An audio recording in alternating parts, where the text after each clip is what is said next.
C'était un matin paisible, le 24 février 2023, jusqu'à ce que le tumulte éclate dans la maison des Banfield. Des cris et des voix affolées jaillirent de la chambre à l'étage, suivis peu après par des coups de feu. Lorsque les policiers arrivèrent, la scène ne collait pas tout à fait. 2 corps, un couteau, et un récit qui semblait incomplet. Que s'était-il vraiment passé ce jour-là? En approfondissant l'enquête, les enquêteurs découvrirent des vérités troublantes qui transformèrent l'affaire en une histoire de tromperie, de complot et de meurtre. En 2003, à 18 ans, Christine entama ses études à l'université Quinnipiac dans le Connecticut, visant un diplôme d'infirmière. L'année suivante, durant sa première année, elle rencontra Brendan Robert Banfield, et ils formèrent bientôt un couple. Christine obtint son diplôme en 2007, et en 2008, Brendan lui demanda de l'épouser. Leurs fiançailles de près de 2 ans aboutirent à leur mariage le 12 juin 2010. Christine était une infirmière dévouée qui mettait tout son cœur dans son travail, enchaînant souvent des shifts épuisants de 16 heures de nuit. Malgré ses horaires exigeants, elle trouvait du bonheur dans sa carrière et documentait des fragments de sa vie en ligne. Elle postait occasionnellement sur sa routine sportive dans une salle de gym voisine où Brendan l'accompagnait parfois. Des amis se rappelaient le soutien constant de Brendan, l'encourageant pendant ses séances et félicitant ses progrès. Christine partagea un jour à quel point les encouragements de Brendan la boostaient, surtout quand il soulignait les changements positifs apportés par son mode de vie plus sain. Brendan, en revanche, gardait un profil plus discret sur les réseaux sociaux, partageant rarement des informations personnelles. Il travaillait comme agent fédéral dans le service des impôts, s'occupant de dossiers de fraude et d'évasion fiscale. Ensemble, Christine et Brendan construisirent une vie façonnée par un engagement partagé, le travail acharné et un lien fort. Ils adoraient aller à des matchs de football, organiser des soirées, voyager et explorer différents pays. Ils ressemblaient à un couple américain classique, s'étant rencontrés jeunes et projetant un avenir radieux. Après avoir débuté à New York, ils déménagèrent finalement à Ashburn, en Virginie, s'installant dans une maison valant plus d'1 million de dollars dans l'un des quartiers les plus prisés de la ville. Ils étaient à l'aise financièrement, avec de bons salaires et une vie confortable. Leur carrière exigeait parfois des déplacements, ce qui les éloignait l'un de l'autre ponctuellement. Dans l'un de ces postes, Christine mentionna avoir placé leur chien dans un hôtel pour animaux car elle et Brendan avaient tous deux des voyages professionnels en même temps. Puis, en octobre 2017, à 32 ans, Christine annonça qu'elle était enceinte de 3 mois. Le 30 mars 2018, elle accueillit une petite fille.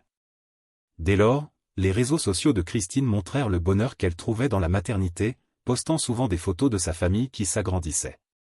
En 2019, les Banfield choisirent de participer au programme Culture Care Au Pair. Pour ceux qui ne connaissent pas, ce programme favorise les échanges culturels en mettant en relation des familles avec des au pairs d'autres pays qui vivent chez eux, aident à s'occuper des enfants et suivent des cours, le tout en recevant le gîte, le couvert et une indemnité. En avril 2019, Amanda, une jeune femme brésilienne, rejoignit le foyer via ce programme. Durant les 2 années suivantes, elle tissa des liens forts avec la famille. Elle posta des photos de leur voyage, célébrations et moments du quotidien, illustrant sa relation proche avec les Banfield. Christine la décrivit même comme un membre de la famille. Bien que son mandat officiel ait pris fin en 2021, Amanda resta 6 mois supplémentaires car les restrictions sanitaires mondiales retardaient son retour. Encouragés par cette expérience positive, les Banfield cherchèrent une autre au pair, spécifiquement quelqu'un du Brésil. Cette recherche les mena à Juliana Pérez Magal, une infirmière de 23 ans de Sao Paulo. Juliana arriva fin 2021 après avoir rempli les conditions du programme. Comme Amanda, elle créa des liens solides avec la famille. Bien que moins fusionnelle qu'Amanda, sa relation avec les Banfield semblait assez forte pour qu'il décide de prolonger son séjour d'1 an supplémentaire. Mais tout bascula le 24 février 2023.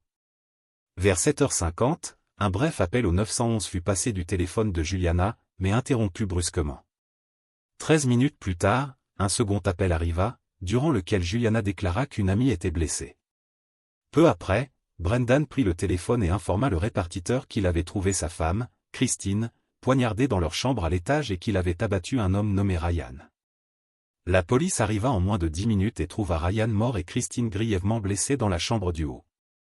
Christine fut transportée d'urgence à l'hôpital voisin et, heureusement, la fille de 4 ans du couple, présente dans la maison, était physiquement indemne. Christine ne survécut malheureusement pas à ses blessures et décéda peu après son arrivée à l'hôpital. Brendan fut également emmené pour soigner une blessure à la jambe. Les premiers rapports de police identifièrent l'homme décédé comme Joseph Ryan, 38 ans. Selon la version initiale, Ryan se serait introduit par effraction chez les Banfield, aurait attaqué Christine avec un couteau, puis aurait été abattu par Brendan. C'est tout ce que les autorités partagèrent à l'époque. Après sa sortie de l'hôpital, Brendan refusa de parler aux enquêteurs ou aux médias de ce qui s'était passé. Juliana, en revanche, coopéra pleinement. Elle donna au détective sa version complète des faits et signa une déposition officielle. Selon sa version, elle était arrivée ce matin-là pour travailler et avait vu Joseph Ryan entrer de force. Terrifiée, elle avait appelé Brendan, absent de la maison, pour lui demander quoi faire. Brendan lui aurait dit de rester calme et promis d'arriver dans les minutes qui suivaient. Juliana affirma être restée à l'extérieur pour sa sécurité jusqu'à l'arrivée de Brendan. À son arrivée, ils seraient entrés ensemble et auraient découvert Christine grièvement blessée. Ils seraient également tombés sur Joseph Ryan, toujours présent. Elle déclara qu'une lutte avait éclaté entre Brendan et Ryan, durant laquelle Brendan avait réussi à saisir une arme à feu stockée dans la maison et avait tiré plusieurs balles sur Ryan, le tuant. Brendan confirma par la suite la version de Juliana, insistant sur la légitime défense. Mais un détail troublant émergea dans la déclaration de Juliana, elle prétendait être arrivée tôt ce matin-là pour commencer à travailler. Les au pairs vivant généralement avec la famille d'accueil, cela souleva des questions sur son lieu de résidence précédent. Pendant des mois, les enquêteurs gardèrent presque tous les détails secrets, ne divulguant pas leurs découvertes. Durant cette période, des voisins rapportèrent voir Juliana souvent chez les Banfield, sans qu'il soit clair si elle y vivait encore. On la voyait fréquemment avec la fille du couple, alimentant les spéculations qu'elle continuait à faire du babysitting. En août 2023, Juliana posta sur les réseaux sociaux qu'elle cherchait un emploi de nounou dans la région, ce que les au-pairs n'ont pas le droit de faire pendant le programme, indiquant qu'elle n'y participait plus à ce moment-là. Après plus de 7 mois d'enquête, les autorités rassemblèrent des preuves cruciales et des résultats forensiques qui commencèrent à éclaircir les événements, en partie basés sur ce que Juliana aurait raconté à sa famille au Brésil. La police crut d'abord que Joseph Ryan avait tué Christine à la suite d'une dispute, les deux ayant eu une relation présumée. Mais tout changea dramatiquement le 19 octobre 2023 lorsque Juliana fut arrêtée par surprise. Stupéfaite, elle fut inculpée de meurtre au 2e degré, les enquêteurs affirmant que c'était elle, et non Brendan, qui avait tiré les balles mortelles sur Joseph Ryan. Ils déterminèrent aussi que Brendan n'était pas à la maison au moment des coups de feu, contredisant le récit précédent. Juliana fut emmenée au centre de détention du comté de Fairfax.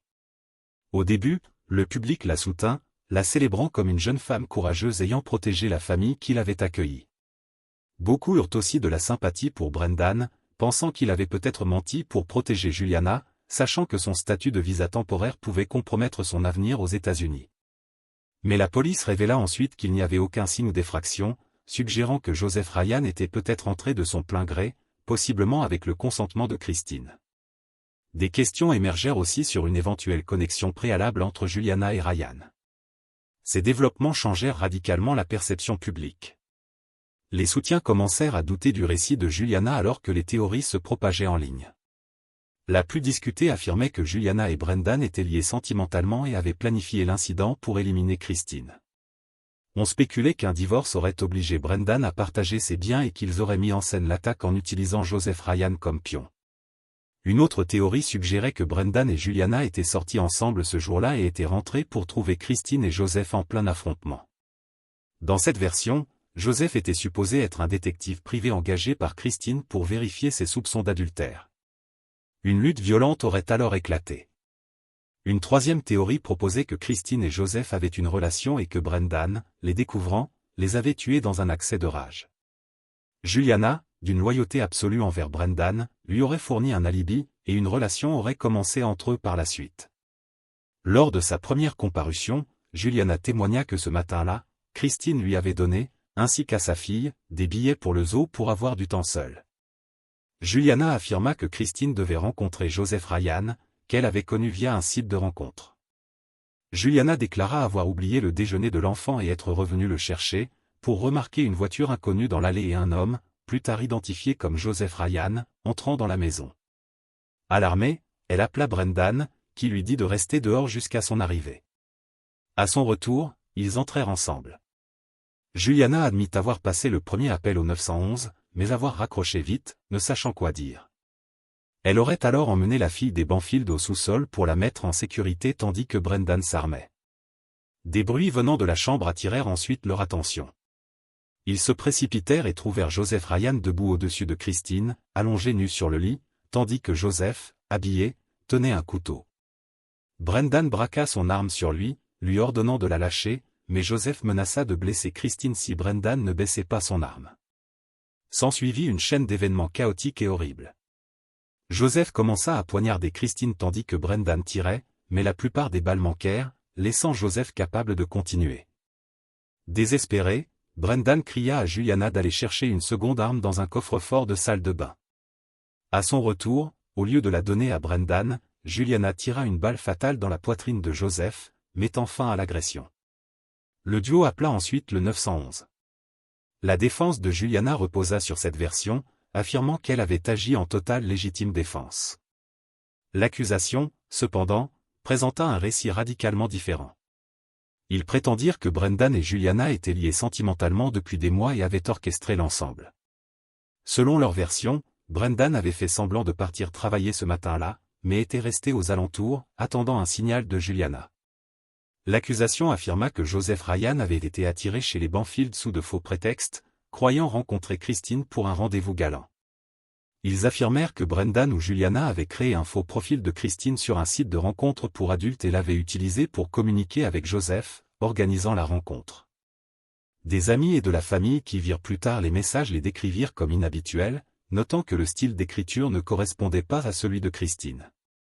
Le jour des faits, Joseph serait arrivé et aurait été accueilli par Juliana, ce qui expliquait l'absence d'effraction. Peu après, il aurait été pris en embuscade par Brendan.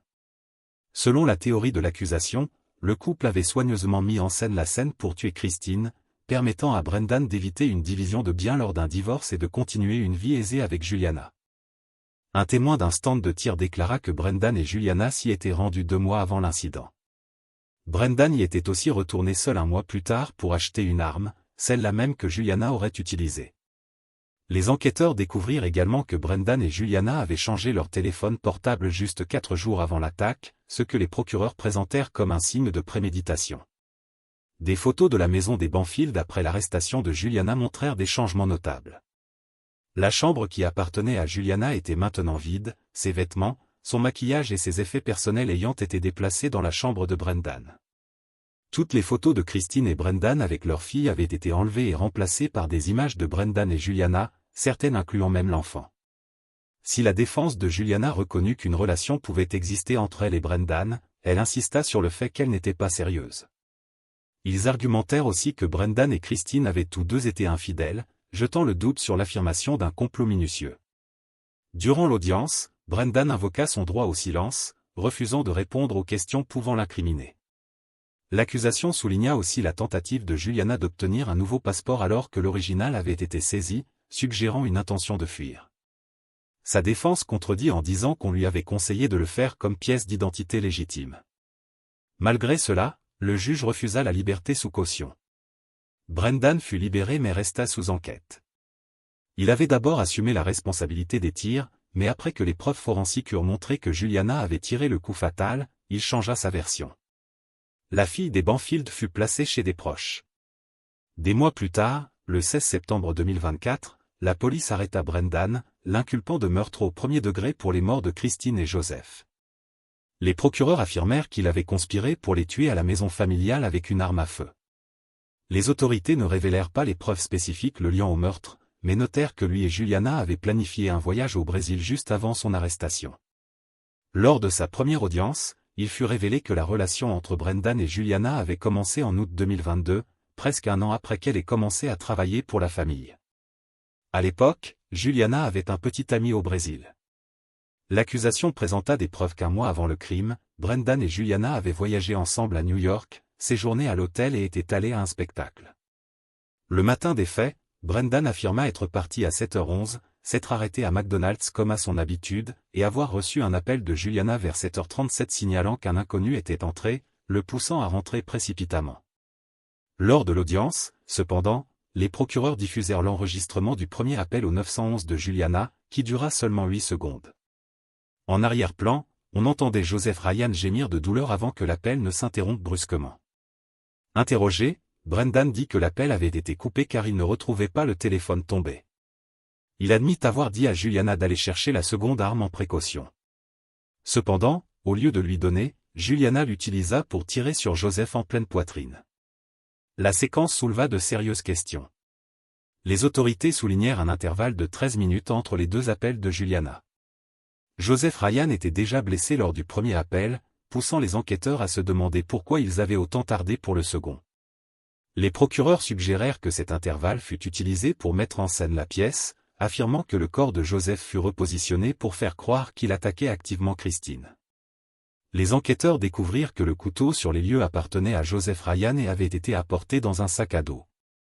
Dans ses conversations en ligne avec la personne qu'il croyait être Christine, Joseph avait été encouragé à apporter le couteau dans le cadre de fantasmes partagés. Le site qu'il utilisait était axé sur les rencontres casuales et les fétichismes liés à la douleur et au plaisir. Les autorités affirmèrent que ce détail offrit à Brendan et Juliana l'opportunité de mettre en scène. Les paramédicaux notèrent plusieurs incohérences. Les corps de Christine et Joseph semblaient avoir été déplacés et repositionnés. Les bras de Joseph étaient croisés et tachés du sang de Christine d'une manière impossible étant donné la blessure par balle fatale à la poitrine. De plus, tandis que les secours tentaient de sauver Christine, Brendan montra peu d'inquiétude pour son état, demandant à plusieurs reprises si Joseph était toujours en vie. Les autorités y virent la preuve que Brendan craignait que Joseph survive et ne révèle la vérité. L'analyse des projections de sang soutint aussi la théorie d'une scène mise en scène. Les rapports forensiques finalisés en août 2023 confirmèrent que Christine et Joseph avaient été déplacés après leur blessure mortelle. Ces preuves, combinées aux messages et témoignages, permirent de reconstruire la chaîne des événements. Avant les faits, Joseph avait confié à un ami ses communications avec Christine, notant qu'elle lui avait dit que son mariage était ouvert et que tous deux avaient des relations extérieures. Selon leurs échanges en ligne, Joseph partagea des détails explicites, dont des photos des objets qu'il comptait apporter, un couteau, des menottes, des ceintures. Il mentionna aussi son intention de couper le pyjama de Christine avec le couteau, ce qui correspondait au pyjama déchiré trouvé dans la chambre. Cependant, la police détermina que Joseph n'avait jamais parlé à Christine au téléphone ou en visio. Ce détail devint crucial. Les autorités suspectèrent que Brendan ou Juliana étaient derrière le profil. Si Joseph avait communiqué avec Juliana, son accent brésilien aurait probablement alerté. Pourtant, aucun des amis de Joseph ne mentionna un tel accent. Les enquêteurs spéculèrent que Brendan avait peut-être inventé une histoire, prétendant que Christine avait vécu au Brésil pour expliquer d'éventuelles incohérences. Les amis de Joseph le décrivirent comme une personne pacifique, incrédule à l'idée qu'il ait pu faire du mal. Ils crurent qu'il avait été manipulé.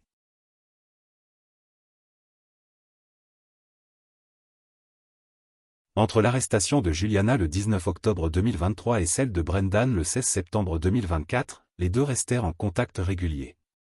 Dans une conversation enregistrée, Juliana demanda à Brendan, « J'espère que tu ne restes pas avec moi juste parce que tu as peur que je me retourne contre toi. » Brendan lui répondit de se taire.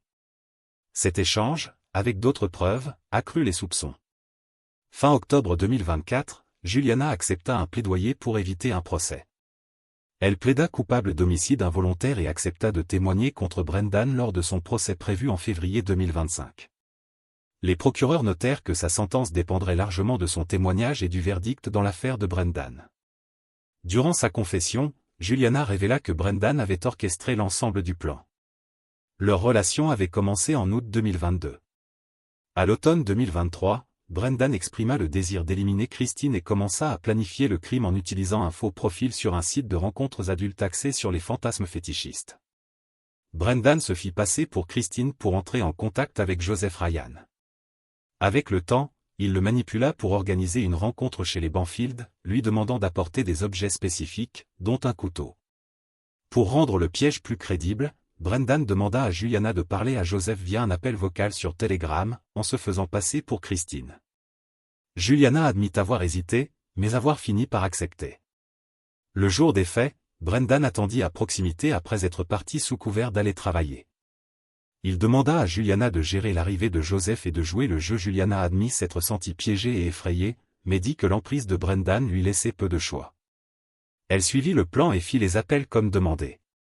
Cependant, le téléphone de Christine passa directement sur messagerie car Brendan l'avait éteint et caché dans un tiroir de la cuisine avant de partir. Brendan, attendant dans un McDonald's voisin, reçut l'appel de Juliana et fit semblant d'essayer de joindre Christine, sachant que cela passerait aussi sur messagerie. Il retourna ensuite à la maison, récupéra Juliana et la fille du couple, et entra par le sous-sol. Ils laissèrent l'enfant là avant de monter à la chambre. Brendan confronta Christine avec son arme de service, et Juliana tenait l'arme que Brendan lui avait donnée plus tôt. En entrant dans la chambre, ils trouvèrent Joseph tenant Christine nue. Brendan cria « Police !» avant de tirer sur Joseph à la tête, le faisant s'effondrer loin de Christine. Juliana passa alors le premier appel au 911, durant lequel les gémissements de Joseph furent audibles. Suivant les instructions de Brendan, elle mit fin à l'appel prématurément. Ensuite, Brendan saisit le couteau apporté par Joseph et poignarda Christine à plusieurs reprises. Pendant ce temps, le répartiteur du 911 rappela, mais Juliana ne répondit pas. Elle remarqua alors que Joseph bougeait encore et tira le coup fatal dans son cœur. Le médecin légiste confirma plus tard que Brendan avait mis en scène la scène du crime, rapprochant les corps pour faire croire que Joseph avait attaqué Christine. Une fois la scène arrangée, Brendan demanda à Juliana de passer le second appel au 911, signalant qu'un intrus s'était introduit et avait attaqué Christine. À l'arrivée de la police et des secours, Brendan accompagna Christine à l'hôpital tandis que Juliana emmenait la fille du couple au commissariat. Les événements devinrent le centre d'une intense attention publique. La confession de Juliana ne laissa que peu de doutes, le crime était un complot planifié par elle et Brendan pour tuer Christine et commencer une vie ensemble. Le procès de Brendan est prévu pour février 2025, la sentence de Juliana suivant peu après. La mère de Joseph Ryan s'est abstenue de toute interview par respect pour l'enquête, mais a posté sur les réseaux sociaux après l'arrestation de Brendan, disant que vivre sans son fils unique était une douleur insupportable et que son espoir de justice la faisait tenir. Les familles de Christine et Brendan ont exprimé un choc et un chagrin profond. Christine a été enterrée au cimetière Queen of All Saints dans le comté de Suffolk, New York. La fille de 6 ans du couple serait prise en charge par des proches. Aucun détail concernant les funérailles de Joseph Ryan n'a été rendu public. Les familles affectées continuent de lutter avec la tragédie tandis que le pays observe, attendant la justice. Si vous avez trouvé cette affaire fascinante, n'oubliez pas d'aimer la vidéo et de vous abonner à la chaîne. Nous postons des vidéos sur des affaires criminelles chaque soir. Jusqu'à la prochaine fois, restez aiguisés, restez vigilants.